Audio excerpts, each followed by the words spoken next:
Welcome to this explainer. We use computers every single day, but have you ever wondered how they actually process all those complex instructions we throw at them? Well, it isn't magic, it's pure structured logic. Today, we're going to demystify computer science by teaching a digital brain exactly how to think, literally from the ground up. By the end of this, you'll be reading, understanding, and maybe even writing that foundational logic yourself.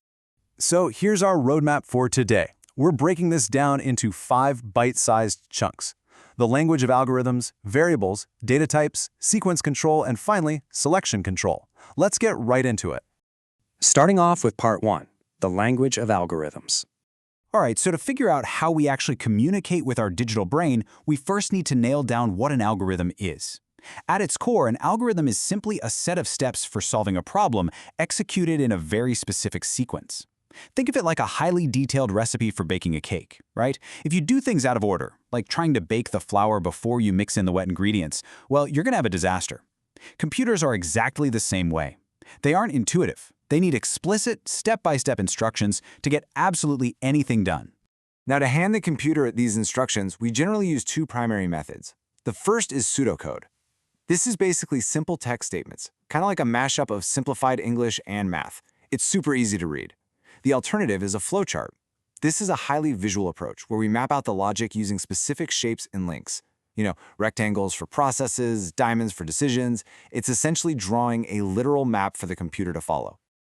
Moving on to part 2, variables, or as I like to call them, digital storage boxes. Okay, so now that we have a basic language, our digital brain needs some physical space to store its memories. I want you to think of a variable as an actual cardboard box sitting right inside the computer's memory, just waiting to hold data. When a program runs, it absolutely needs a designated spot to keep track of the information it's working with. This little box allows the computer to store a value, peek inside to check what that value is later, or even toss it out and swap it for something totally new. So how do we actually get data into that box? We use an assignment operator. In pseudocode, this looks like a little left-pointing arrow.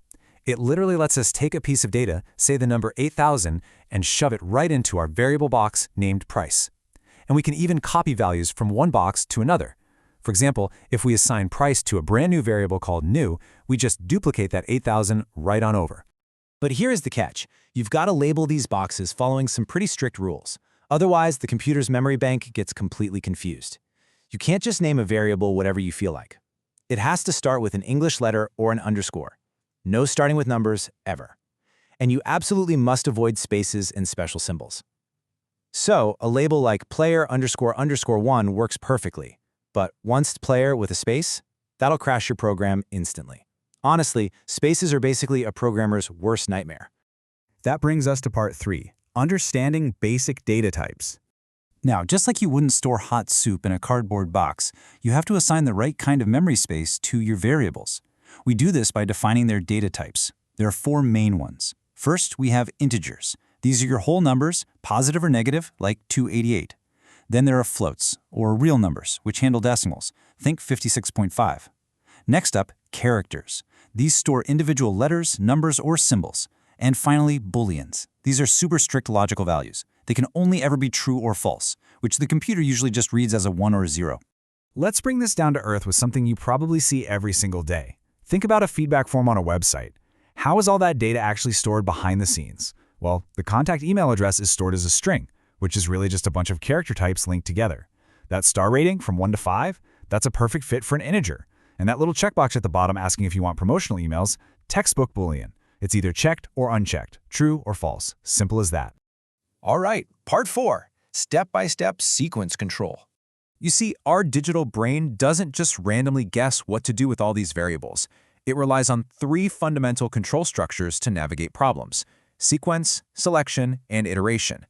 Think of these like the basic traffic laws that dictate exactly how our algorithms drive on the road. For this explainer, we're really zooming in on the first 2, starting with sequence. If you visualize it, the logic flows in a straight, top-to-bottom downward line. In a sequence control structure, statements are executed in a strict chronological order. Step 1 runs, then Step 2, then Step 3. There's no skipping ahead, and definitely no going backward. Let's look at an everyday example, a BMI, or Body Mass Index calculator. It has to follow a rigid sequence to work. First, the start command. Then it has to actively ask for the user's weight and height. Only after it has those specific inputs can it do the math, weight divided by height squared. And finally, it spits out the result. If the program tried to do the math before getting the input variables, the whole thing would just crash. Sequence is absolutely everything. So let's pause for a sec and put this to the test. I want you to be the computer right now. Can you do what we call a dry run of a simple sequence algorithm? That basically just means manually tracing the variables step by step in your head exactly the way a computer would. Okay, trace this sequence with me, top to bottom. First box, A, becomes 1. Box B becomes 2. Next, box C is calculated as A plus B. So right at step 3, the value inside box C is securely set to 3. Now look closely at what happens next. A changes to 6 and B changes to 8. But here's the trick. Because C was already calculated and permanently stored in its box back at step 3, changing A and B later on doesn't magically go back and change C. So when the program asks to output C at the very end, the answer is still exactly 3. And that brings us to our final section, Part 5, Making Decisions with Selection Control. We actually give the computer the power of choice using selection control. This lets the program branch off into completely different directions using an if, then, else logic path. And the whole thing hinges on a Boolean expression, a specific condition that's either true or false. If the condition is true, the computer executes the then body. If it's false, it just ignores the then body and jumps straight to the else body. When you translate that into a flowchart, it's pretty intuitive. The computer follows the downward sequence until it hits a decision point. Here, let's say the condition is mark is greater than or equal to 50. If a student scores a 60, the Boolean is true. It follows the yes path to the right, and the grade variable becomes pass. If they score 40, it's false, taking the no path to the left, resulting in fail. It's basically just a simple fork in the road, but it's exactly what creates dynamic, responsive software. All right, let's put this all together for one final challenge. Take a really close look at this final sequence. It reassigns the variables A, B, and C multiple times in a row, with each new step relying heavily on the one right before it. Just remember how that assignment operator works, remember that sequences execute strictly from top to bottom, and imagine those cardboard boxes being updated one single step at a time. We've given you the building blocks. You now have the exact tools to understand how our digital brain thinks, stores data, and makes decisions. So grab a mental notepad. What is the final output of A, B, and C here? I'm going to let you solve this one on your own. But as you do, I want you to remember this. Every single video game you play, every app on your phone, and every AI in the world is built out of these exact same simple boxes, arrows, and decisions. It's pretty wild, right? Keep exploring the logic behind the screens, and we'll catch you in the next explainer.